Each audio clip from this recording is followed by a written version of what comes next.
Esa noche yo estaba parada en mi misma esquina de siempre, la que colinda con un callejón largo y mal iluminado.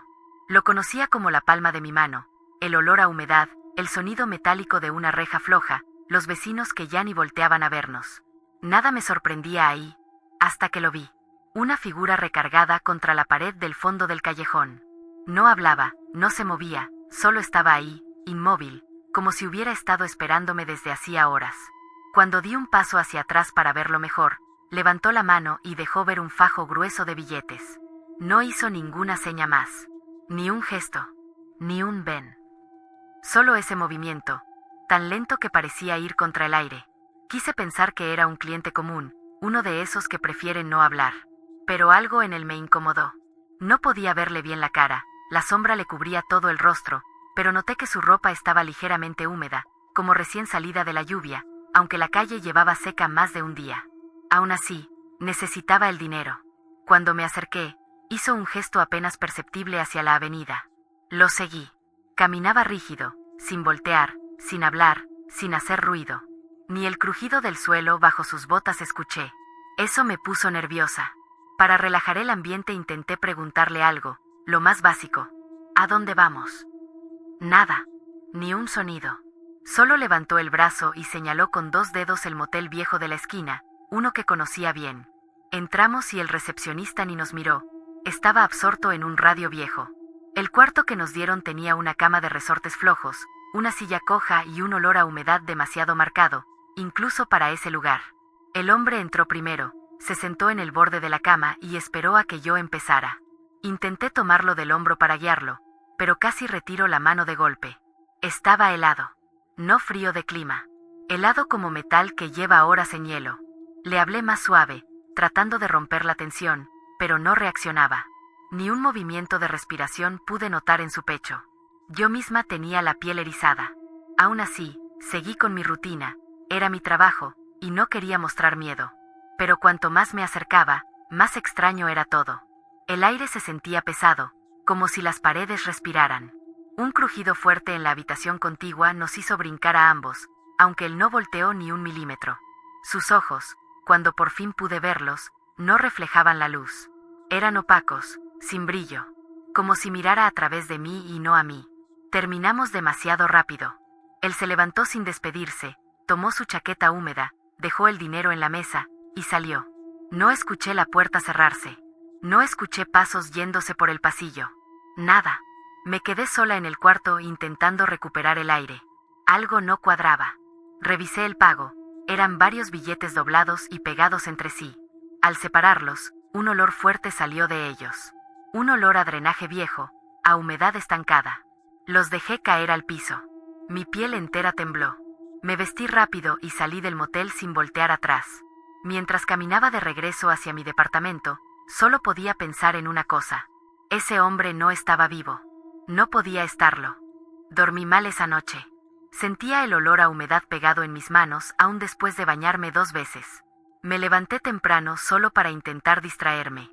Caminé hasta una cafetería cercana, pedí un pan dulce y un café, y me senté a revisar el periódico viejo que varios clientes dejaban en las mesas. Quería pensar en cualquier cosa menos en ese cuarto. Estaba pasando páginas sin leer realmente cuando algo me hizo detenerme. En la sección de notas locales había una fotografía en blanco y negro, borrosa, tomada en un desagüe de la ciudad. Un grupo de trabajadores levantaba un cuerpo con una lona húmeda.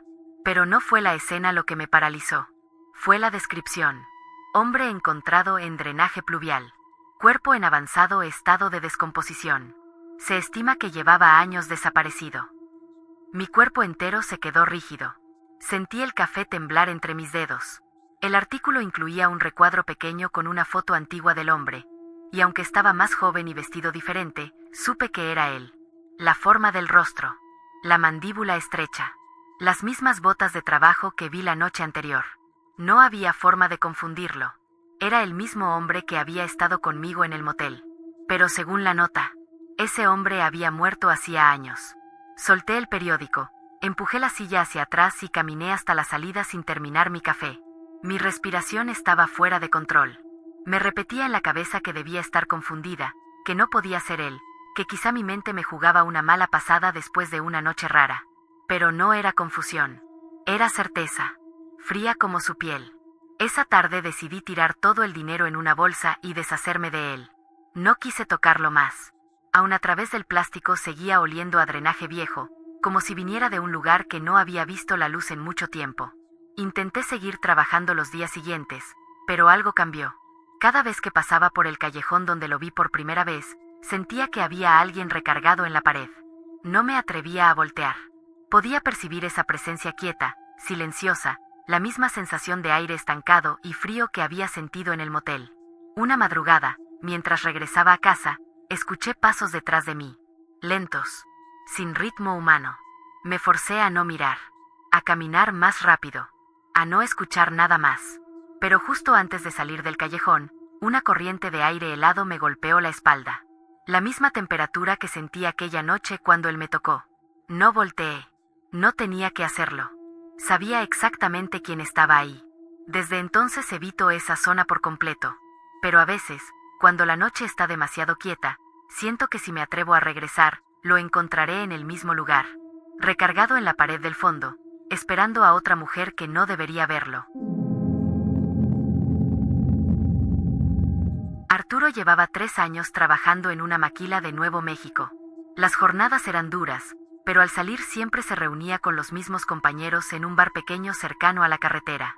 Ahí, entre cerveza tibia y música vieja, circulaban leyendas que iban desde encuentros paranormales hasta historias de migrantes perdidos. Pero hubo una que llamó su atención más que todas. Marco, el más platicador del grupo, llegó una noche emocionado. ¿Ya escucharon de las mujeres de la gasolinera abandonada?, dijo, casi susurrando. Todos rieron, excepto Arturo. Dicen que quien se mete con ellas queda medio raro varios días, continuó Marco. Como si algo se les pegara. Arturo no creía en nada de eso, pero la intriga le quedó dando vueltas.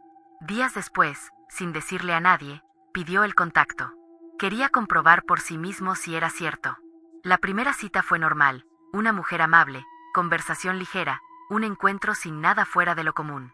Arturo salió casi decepcionado. ¿Para esto tanto misterio? Pero quiso insistir. Pidió otra cita. Y entonces todo cambió. La segunda mujer llegó puntual al motel de paso donde habían acordado verse. Era mucho más alta que la anterior, de cabello negro brillante y una mirada que lo desarmó. No sonreía. No hablaba. Solo le indicó que se recostara. Relájate, fue lo único que dijo. Sacó de su bolso una cuerda suave y le tomó las muñecas. ¿Te molesta que te ate? Arturo, queriendo aparentar seguridad, negó con la cabeza. Ella aseguró sus manos por encima del colchón y luego hizo lo mismo con sus tobillos. Arturo todavía pensaba que era parte del juego. Pero luego encendió una vela, luego otra, hasta rodear la cama con un círculo tenue de luz amarilla. El cuarto, sin ventanas, se oscureció aún más. Arturo tragó saliva. La mujer se inclinó sobre él. Solo cierra los ojos, susurró. Lo hizo.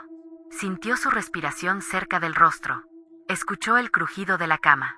El aire se volvió más pesado. Entonces algo cambió. La temperatura bajó de golpe. La cama dejó de sentirse como una cama. Y el silencio se deformó. Abrió los ojos, pero ya no estaba en el motel. Estaba en medio de un bosque oscuro, amarrado exactamente igual que antes. El suelo era húmedo y frío. Entre los árboles aparecían siluetas femeninas, muchas, demasiadas. Reían entre ellas, como si lo observaran desde hacía mucho tiempo. Una de ellas se acercó. Tenía el cabello cubriéndole el rostro y caminaba lento, disfrutando su miedo. Otra lo tocó en el hombro, frío, punzante. Sentía presión en las costillas, como si manos invisibles lo oprimieran. Ya basta, por favor, logró decir. Las risas aumentaron. El bosque giró, la tierra tembló, su cuerpo ardía y se congelaba al mismo tiempo. Arturo quiso gritar, pero su voz se quebró en seco. Un parpadeo. Oscuridad. Silencio. Y entonces abrió los ojos en la cama del motel, empapado en sudor, aturdido, sin recordar en qué momento terminó todo. La mujer ya no estaba. El círculo de vela sí. Arturo se incorporó como pudo, temblando. No sabía si había tenido una pesadilla, o si había cruzado a un lugar donde no debía estar. Durante los días siguientes, Arturo se esforzó en convencerse de que todo había sido una pesadilla causada por el cansancio. Pero el cuerpo no le creía. Amanecía con un dolor extraño en las costillas, como si hubiera cargado algo pesado toda la noche. Y lo peor era el cansancio, una fatiga que no desaparecía aunque durmiera 12 horas seguidas. Caminaba lento, hablaba poco, y en el trabajo lo notaban distinto. ¿Andas enfermo, hermano?, le preguntó Daniel, su compañero más cercano. Arturo solo negó con la cabeza. No sabía explicarlo. Intentó olvidar lo ocurrido, pero cada noche, justo cuando apagaba la luz, la sensación regresaba, un hormigueo en el pecho, la respiración agitada, como si algo lo llamara desde un lugar que no podía ver. No había sombras, no había voces, pero esa presión invisible estaba ahí, recordándole el bosque, el círculo de mujeres, las risas. Una madrugada no aguantó más. Tomó su celular y buscó el número que había usado para contratarlas. Este usuario ya no está disponible. Probó llamar desde otro teléfono del trabajo, pero la línea simplemente no existía. Era como si ese grupo jamás hubiera operado en la zona. Esa noche soñó lo mismo. Estaba acostado en el bosque, mirando hacia arriba. Las ramas se movían sin viento. Las siluetas femeninas lo seguían observando, a la espera. Una de ellas murmuró algo que él no pudo entender, pero sintió el significado: vuelve. Se despertó sobresaltado, con la camiseta húmeda. Revisó la hora. Habían pasado solo 20 minutos desde que se acostó. Los días se volvieron semanas. Arturo comenzó a evitar quedarse dormido. Consumía café, bebidas energéticas, lo que fuera para mantenerse despierto. Pero el cuerpo siempre traiciona. Y en cada siesta involuntaria, volvía al mismo lugar, al mismo bosque, al mismo círculo. No siempre lo tocaban, pero siempre lo miraban, como si esperaran algo que él no quería dar. Su vida íntima se apagó por completo.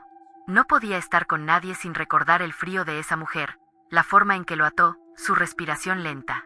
Cuando intentaba rehacer su vida, algo se lo impedía, un escalofrío repentino, un mareo, una sensación de ser observado. Una tarde, su padre, ahora con más confianza, le contó a su hijo lo que había pasado. Le dijo que tardó años en volver a sentirse normal, que buscó médicos, psicólogos, incluso consejeros espirituales, pero nadie pudo explicarle nada. No había marcas en su cuerpo, no había lesiones. Solo un miedo profundo que se alojó en él como si fuera parte de su sombra. No sé si estuve con una mujer, dijo, o con algo que se disfrazó de una. Lo único que sé es que no era un sueño. Lo sentí. Sentí todo. Con el tiempo pudo rehacer su vida. Se casó, formó familia, y aunque el bosque ya no regresó en sueños, aún hay noches en las que despierta sin razón mirando a la puerta, como esperando que alguien entre. Nunca volvió a buscar un encuentro casual. Nunca volvió a acercarse a la gasolinera abandonada. Y jamás, ni una sola vez, volvió a cerrar los ojos voluntariamente mientras alguien estaba cerca de él. Algo de Arturo se quedó en ese bosque. Y, aunque logró seguir adelante, él sabe que ese lugar también sigue esperando. Sofía llevaba apenas 2 semanas trabajando en el club cuando escuchó por primera vez el nombre que todas evitaban pronunciar: el cuarto rojo. Era una habitación vieja, escondida al final del pasillo, iluminada por una bombilla carmesí que hacía que todo, cama, paredes, incluso la piel, pareciera teñido de un tono inquietante. Las chicas más veteranas le habían dicho que ahí pasaban cosas, pero Sofía pensó que eran exageraciones para asustar a la nueva. Esa noche el lugar estaba lleno. Música fuerte, risas, vasos chocando. Sofía se movía entre mesas ofreciendo compañía cuando un cliente se le acercó. Olía a alcohol, pero no parecía agresivo, solo torpe y nervioso. ¿Tienes cuarto disponible?, preguntó. Sofía fue con el encargado. Solo queda uno, el rojo. Ella sintió un escalofrío pequeño, pero no quiso mostrarlo. Está bien, dame la llave. Mientras caminaban hacia el fondo del pasillo, el hombre hablaba sin parar, como intentando llenar el silencio incómodo. Sofía asentía, aunque no escuchaba nada realmente. Al llegar, la puerta emitió un rechinido viejo, como si no la hubieran abierto en semanas. El cuarto era más pequeño de lo que imaginaba. La luz carmesí hacía que todo se viera distorsionado. Había un espejo pegado al techo y una silla coja junto a la cama. El aire estaba frío, demasiado frío para un cuarto sin ventilación. Sofía intentó actuar con naturalidad. Comenzó a tomarse el trabajo con profesionalismo, acercándose al cliente con una sonrisa ligera. Pero a mitad del encuentro, El hombre se detuvo de golpe. ¿Escuchaste eso? ¿Qué cosa? Respondió ella. Una voz, estoy seguro. Sofía no escuchó nada, pero tampoco quiso discutir. Retomó el ritmo, hasta que ahora sí ambos lo oyeron, un susurro muy claro, muy cerca. No eres ella. El cliente se incorporó aterrado. Sofía sintió que la sangre le bajaba del rostro. Trató de abrir la puerta, pero la perilla no giraba. ¿La cerraste tú? No. No la toqué, respondió Sofía, intentando mantener la calma. La silla junto a la cama comenzó a moverse lentamente, como si alguien invisible la empujara. El espejo del techo vibró. Un sonido grave recorrió las paredes, haciendo temblar el piso. El cliente retrocedió hasta la esquina, paralizado. Sofía respiró hondo, y aunque temblaba por dentro, se obligó a mirar hacia el punto más oscuro del cuarto. Ahí, en la esquina, una sombra comenzó a levantarse. Era alta, alargada, sin forma definida, y parecía observarlos. ¿Qué quieres?, logró decir Sofía, con la voz quebrada. La sombra dio un paso. Luego otro. El aire se volvió helado. Todo el cuarto retumbó. La luz carmesí parpadeó, distorsionando la figura, que primero parecía masculina, luego femenina, luego ambas cosas al mismo tiempo. El cliente gritó, pero su voz salió ahogada. La sombra, finalmente, tomó forma de una mujer con un vestido largo y desgastado. Su cabeza se inclinó hacia Sofía, como si supiera exactamente quién era. No me dejes sola. La frase resonó en toda la habitación, suave, dolida, desesperada. Y en ese instante, la puerta se abrió de golpe. El cliente huyó corriendo. Sofía se quedó unos segundos más, inmóvil, respirando con dificultad, tratando de entender lo que acababa de ocurrir. Sabía que no lo había imaginado. Esa presencia la había visto. La había escogido. Y no era por accidente. Sofía salió del cuarto rojo, apenas pudo mover las piernas. La bombilla carmesí aún parpadeaba detrás de ella, como si la sombra continuara observándola desde adentro. Caminó por el pasillo sintiendo un frío que no pertenecía al lugar. Todo su cuerpo temblaba. No dijo nada. No podía. Esa noche apenas durmió. Cada vez que cerraba los ojos veía aquel contorno distorsionado, escuchaba el susurro que no parecía amenazante, sino dolido. Y eso era todavía peor. Al día siguiente, mientras se maquillaba en el pequeño vestidor del club, notó que sus manos no dejaban de temblar. Una de las trabajadoras más antiguas, Teresa, la observó desde el espejo. «Tienes mala cara», le dijo. «¿Te pasó algo anoche?» Sofía dudó. Las demás chicas estaban por ahí, riendo, arreglándose, hablando de clientes, dinero, turnos. Ella sintió que si contaba lo que vivió se burlarían o la tacharían de supersticiosa. Pero había algo en la mirada de Teresa, algo que parecía saber más. Cuando se quedaron solas, Sofía respiró hondo. «Me tocó ir al cuarto rojo», comenzó. Y pasó algo. Algo que no sé cómo explicar. Teresa no se sorprendió. Ni siquiera parpadeó. Solo tomó asiento en la banca frente a ella. «A todas nos pasa, tarde o temprano», respondió en voz baja. «Algunas no lo cuentan. Otras prefieren renunciar antes de volver a entrar ahí». Sofía sintió un nudo en la garganta. «¿Quién o qué era eso?», preguntó. Teresa bajó la mirada. Su nombre era Marina. El aire pareció detenerse. Teresa continuó. «Hace años, una chica trabajaba aquí. Era dulce, reservada, demasiado inocente para este lugar. Un cliente la contrató en el cuarto rojo. Y algo salió mal. Muy mal». Sofía se inclinó hacia adelante, escuchando cada palabra. Dicen que ese hombre estaba obsesionado con su esposa fallecida. Cuando vio a Marina, creyó que era ella. No aceptó la realidad. Intentó retenerla. Ella trató de escapar, pero él la alcanzó dentro del cuarto. Teresa tragó saliva. Para cuando alguien llegó, ya era tarde. Sofía sintió la piel erizarse. Una parte de ella ya lo intuía. ¿Y él?, preguntó. «Se quitó la vida esa misma noche», respondió Teresa, sin rodeos. «La policía cerró el caso, pero aquí quedó algo de ellos. Algo que no se va». Sofía recordó la frase que escuchó tan claramente. «No eres ella». Y luego, aquella súplica final. «No me dejes sola». Teresa la miró con seriedad. «Ese cuarto está marcado. Marina murió pidiendo ayuda. Y desde entonces, Confunde a cualquiera que tenga su edad, su estatura, o incluso su forma de hablar. Algunas chicas dicen que la sienten cerca. Otras juran que ven su sombra reflejada antes de que se manifieste. Sofía apretó los labios. Pero, lo que vi anoche no parecía una mujer. Porque al principio no lo es, explicó Teresa. La energía se deforma. Ella adopta la figura del trauma que vivió. Primero él, luego ella. Se queda atrapada entre las dos cosas que la destruyeron.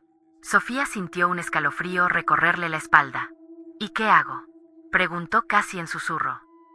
¿Va a volver? Teresa la observó con una mezcla de compasión y preocupación. No le hablaste con miedo. Le hablaste de frente. A veces, eso las atrae más. Pero no temas. Ella no quiere hacer daño. Solo quiere que alguien no la deje sola. Sofía no supo si eso la tranquilizaba o la aterraba más. Esa noche, mientras el club abría sus puertas, pasó frente al pasillo del fondo. La bombilla del cuarto rojo estaba apagada, pero aún así juraría haber visto una sombra moverse detrás de la rendija inferior de la puerta, como si alguien estuviera esperándola. Otra vez. Sofía apartó la mirada, fingiendo no haber visto nada. Pero en el fondo, sabía que no era la última vez que sentiría esa presencia. Marina ya la había encontrado. Y las almas que buscan compañía, rara vez la sueltan. Cubría uno de mis turnos más pesados cuando recibí el mensaje que lo inició todo. 2404, sin palabras adicionales. Era la forma en la que los clientes discretos solían agendar, pero esta vez algo se sentía distinto. No sé si por la hora, o por el silencio del edificio ese día. Cuando llegué al hotel, todo estaba impecablemente pulcro y en silencio, casi como si hubiera sido desocupado para mí. El pasillo estaba alfombrado y olía a madera nueva, pero la puerta marcada con el número 2404 estaba entreabierta. Empujé suavemente, esperando encontrar a un tipo nervioso o ansioso. Pero no. Ahí, en medio de la habitación, sentado en un sillón, estaba alguien, completamente cubierto en un traje de látex negro, desde la cabeza hasta los pies. Sin piel visible. Sin rostro. Sin voz. Solo una figura rígida, como si no respirara. ¿Todo bien?, pregunté por educación. La figura no respondió. Solo levantó lentamente un brazo y señaló la cama. Yo ya había lidiado con fetiches raros, así que pensé que esto sería otro más.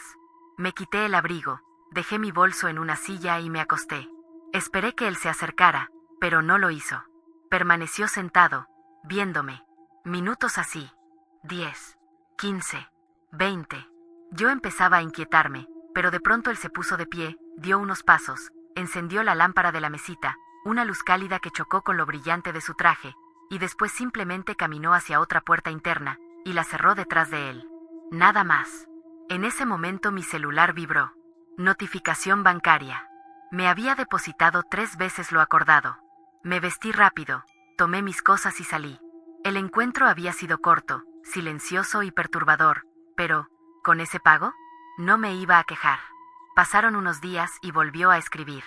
2404, 11 de la noche. Esta vez, cuando entré, la escena se repitió, él sentado, inmóvil, la habitación completamente oscura. Yo ya sabía qué hacer. Me desnudé y me acosté, pero antes de acercarse, sacó algo de un cajón, esposas ligeras, adornadas con plumas. Hizo un gesto preguntando si podía ponérmelas. Acepté. No porque confiara, sino porque la curiosidad me estaba jalando más de lo que admitía. Me sujetó las muñecas y tobillos, pero no hizo nada indebido. Solo tomó la pluma y la pasó suavemente por mis brazos, mi abdomen, mis piernas, sin tocarme con sus manos, sin hacer un solo sonido. Yo sentía escalofríos, pero no supe si eran por el aire frío o por él. A los 20 minutos se detuvo. Me liberó. Se dio media vuelta. Desapareció por la misma puerta interna sin decir palabra. Yo revisé mi celular antes de irme. Otro depósito. El triple. Otra vez. Pero esa noche, cuando llegué a casa, algo empezó a cambiar dentro de mí. Dejó de ser un cliente. Empecé a querer entenderlo, imaginarlo, desear verlo sin ese traje. ¿Era atractivo? ¿Joven? ¿Mayor? ¿Por qué nunca hablaba? ¿Por qué pagaba tanto solo por mirar?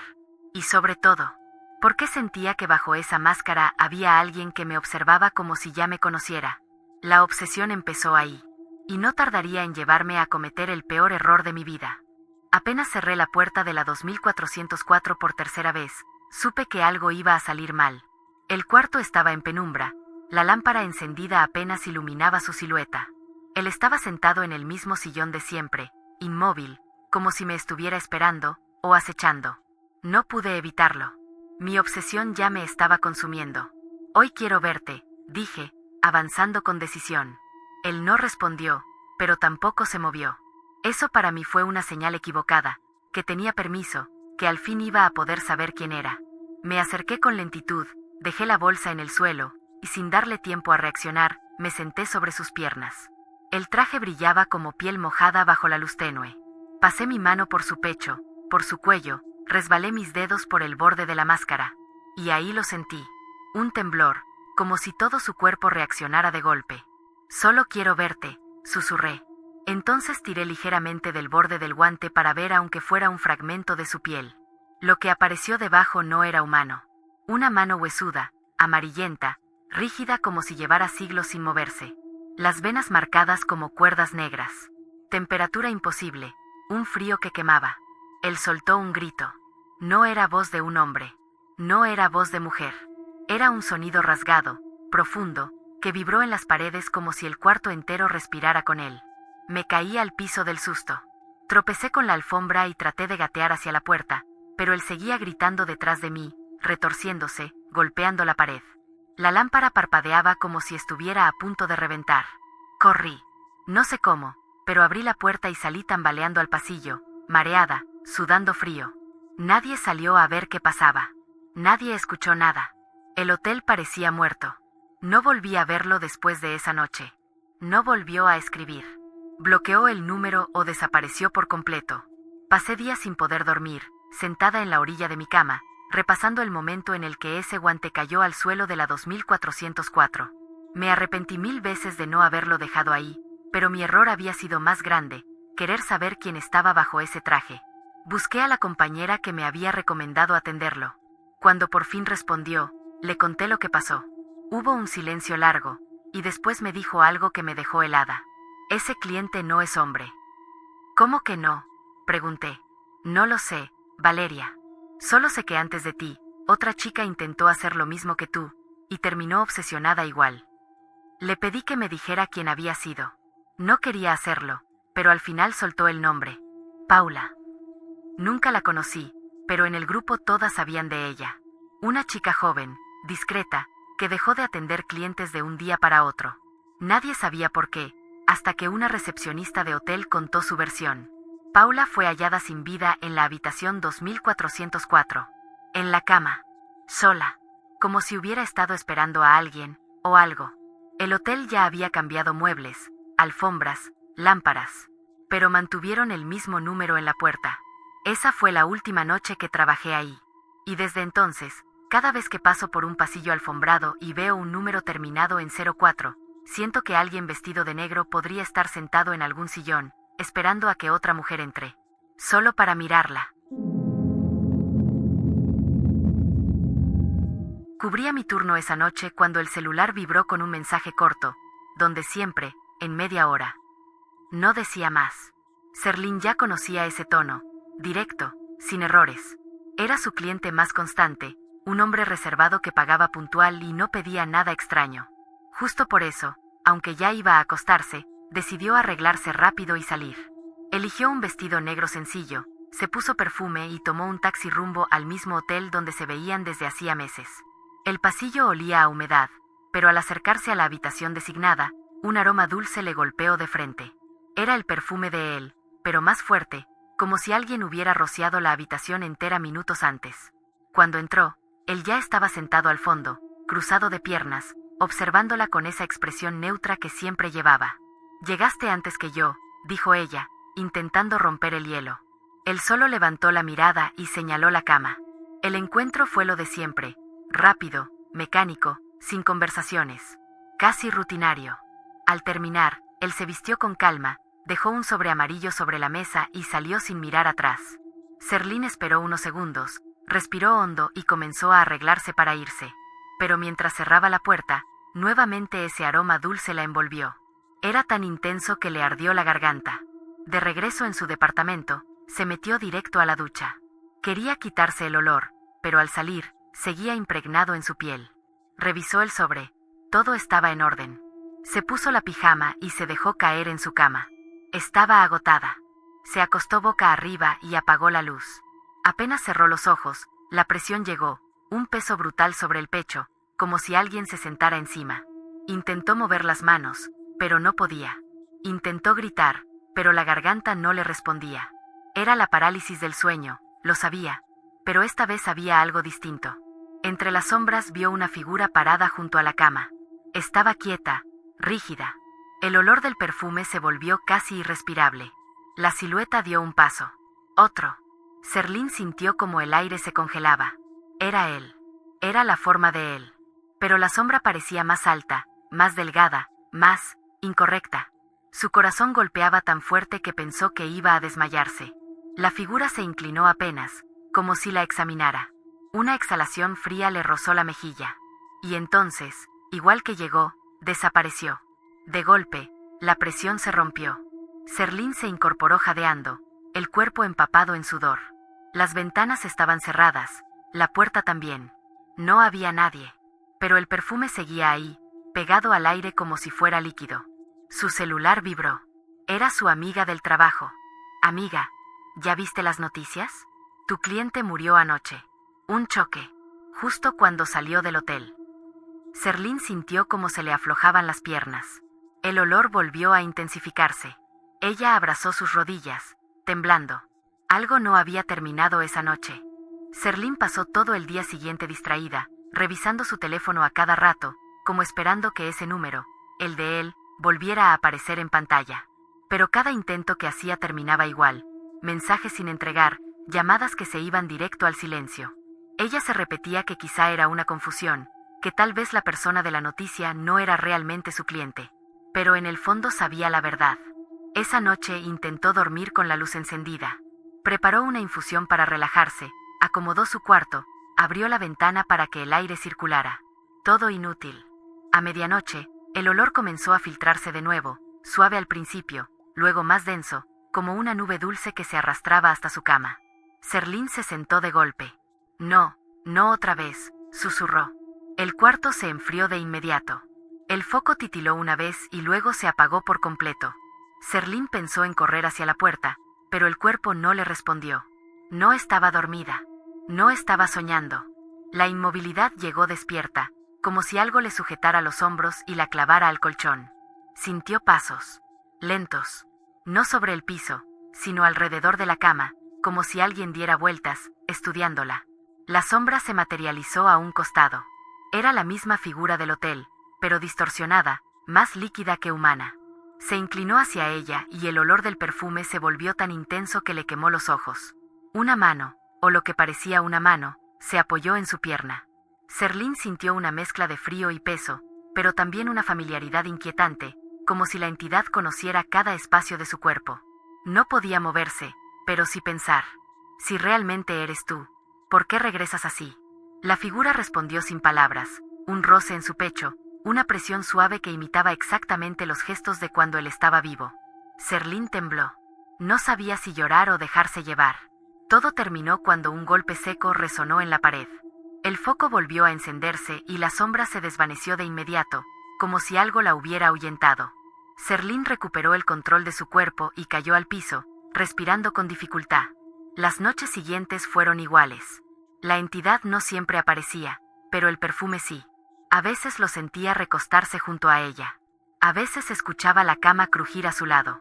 Una ocasión incluso sintió como alguien la tomaba de la mano y se la acomodaba sobre el pecho, como si quisiera que recordara quién había sido él. Con el paso de los días dejó de luchar contra el sueño. Se rendía a la rutina, acostarse boca arriba, esperar ese hormigueo en las piernas, esa presión en el pecho, y luego la presencia. Y aunque nunca lo decía en voz alta, había noches en las que lo esperaba. No porque quisiera, sino porque el silencio le parecía más aterrador que la visita. Ahora, Serlín duerme con la ventana abierta para que el aire se lleve el olor, pero no funciona. Él llega igual. O lo que quiera que sea esa cosa. Nunca viene con violencia, pero tampoco con paz. Solo aparece, la toca como antes, y se va sin despedirse. Serlín ya no sabe si lo que visita su cama es el recuerdo de un hombre que quiso despedirse, o una entidad que encontró en ella un camino para quedarse. Recién había cumplido otra noche de trabajo cuando escuché a dos compañeras murmurar sobre la libreta negra. No les di importancia. En ese lugar circulaban historias de todo tipo. Yo llevaba años bajo el control de Mauro, el hombre que nos movía de un sitio a otro, siempre vigiladas, siempre sin margen para escapar. Él era de esos que no necesitaban gritar para dar miedo. Su sola presencia bastaba. En ese entonces vivíamos en cuartos diminutos, paredes sin repellar y camas viejas donde apenas cabía una persona. Cada puerta tenía un candado por fuera y siempre había un vigilante en el corredor. No existía privacidad. No existía descanso. Solo rutina. Aún así, las chicas hablaban. Y una de esas historias empezó a repetirse cada vez más. El ritual de las 7 velas, algo que, según ellas, podía darle libertad a quien lo realizara. Yo me reía por dentro. No creía en nada de eso. Hasta que un día, lo encontré. Habíamos terminado el turno y yo buscaba una blusa que había dejado en el área común. Sobre una silla, casi abierta, estaba la libreta que mencionaban. Varias hojas llenas de símbolos y frases que parecían escritas con prisa. Entre ellas, una página doblada donde decía, en letras grandes: 7 velas, 3 ofrendas, una súplica. Me temblaron las manos. Sentí que no debía tocarla, pero la tomé. La guardé en mi ropa y regresé al cuarto como si nada. Esa noche no pude dormir. Leía y releía las instrucciones, que eran confusas y a la vez peligrosamente claras. Un círculo perfecto de velas, 3 ofrendas personales, una de dolor, una de lágrima, una de esfuerzo, y una frase que no debía repetirse en voz alta si no estaba el círculo encendido. Yo no creía en estas cosas, pero sí creía en algo, que necesitaba salir de ese lugar. Al día siguiente conseguí a escondidas lo que me faltaba. Las velitas. Un billete que Mauro me había quitado antes, recuperado de un bolsillo que él mismo olvidó cerrar. Y una navaja pequeña que una compañera me dio sin preguntar nada. Esa noche esperé a que el vigilante del pasillo se distrajera. Encendí una vela. Después otra. Y otra. Hasta formar ese círculo imperfecto en medio de mi cuarto. Cuando puse la primera ofrenda, algo que representaba mi dolor, sentí un aire frío pasar por debajo de la puerta. No había ventanas. No había corrientes de aire. Pero ahí estaba, recorriéndome los brazos como si me advirtiera que aún podía arrepentirme. Seguí. Coloqué la segunda ofrenda, algo que guardaba de mi pasado, y mis ojos comenzaron a llenarse. Las lágrimas no las forcé, salieron solas al recordar a mi familia, a la que llevaba años sin ver. Las dejé caer sobre la tercera ofrenda, tal como la libreta indicaba. Finalmente, respiré hondo, cerré los ojos y pronuncié la súplica. Una frase que, aún hoy, no logro repetir sin sentir escalofríos. Al terminar, el aire se volvió insoportablemente frío.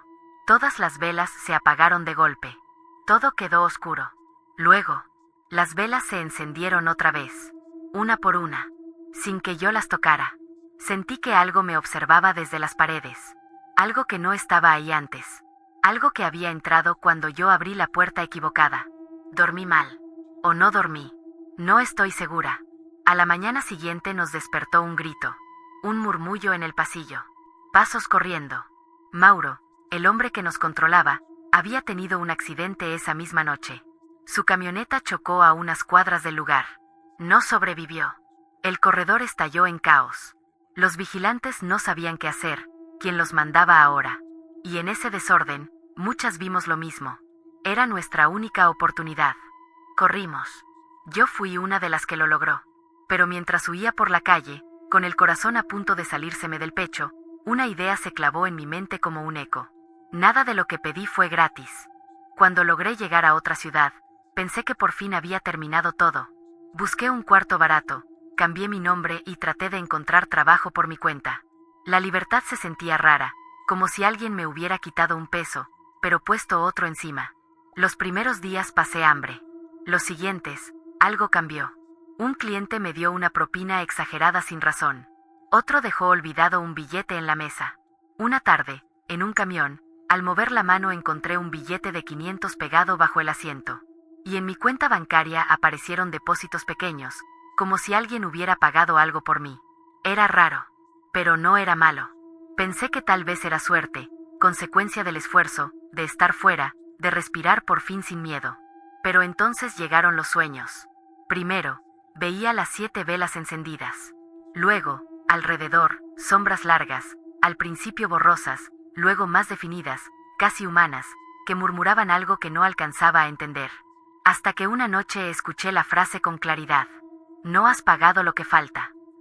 Me desperté empapada en sudor, con el corazón golpeándome el pecho. En la oscuridad del cuarto vi algo que me obligó a levantarme de inmediato. Un rastro de luz tenue, como si la cera de una vela recién derretida hubiera marcado el piso, aunque no había velas ahí. Quise ignorarlo, seguir con mi vida. Y durante un tiempo funcionó. Conocí a un hombre. Bueno, paciente, alguien que parecía realmente quererme. Me ayudó a dejar el ambiente y a buscar algo más estable. Por primera vez en muchos años me sentí tratada como persona, no como mercancía. Meses después, descubrimos que estaba embarazada. Lloré. Me temblaban las manos. Era el primer futuro que veía completo. Pero esa misma noche, mientras él dormía, el olor a cera quemada volvió. Se metió en mi cuarto sin que yo hubiera encendido nada. Me acosté boca arriba, intentando calmarme. El sueño llegó rápido, demasiado rápido. Y ahí estaba otra vez. El círculo de velas. Las sombras. La libreta negra, abierta. Y una voz, más clara que nunca. Ese es mi precio. Un frío intenso me recorrió desde los pies hasta el pecho. Vi una sombra acercarse, meter la mano dentro de mí como si buscara algo que no le pertenecía. Y sentí un dolor profundo, imposible de describir, pero del que no podía despertar. Cuando por fin abrí los ojos, estaba en mi cama. Mi pijama manchada. Un dolor tenue, como eco de lo que soñé. Mi pareja me llevó al hospital corriendo. Perdí al bebé. Los médicos dijeron algo que me dejó helada. Con esta intensidad, debiste haber despertado del dolor.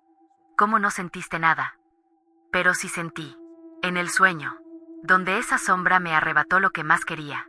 Pasé semanas sin hablar con nadie. Dejé de salir. Traté de dormir sentada. No sirvió de nada.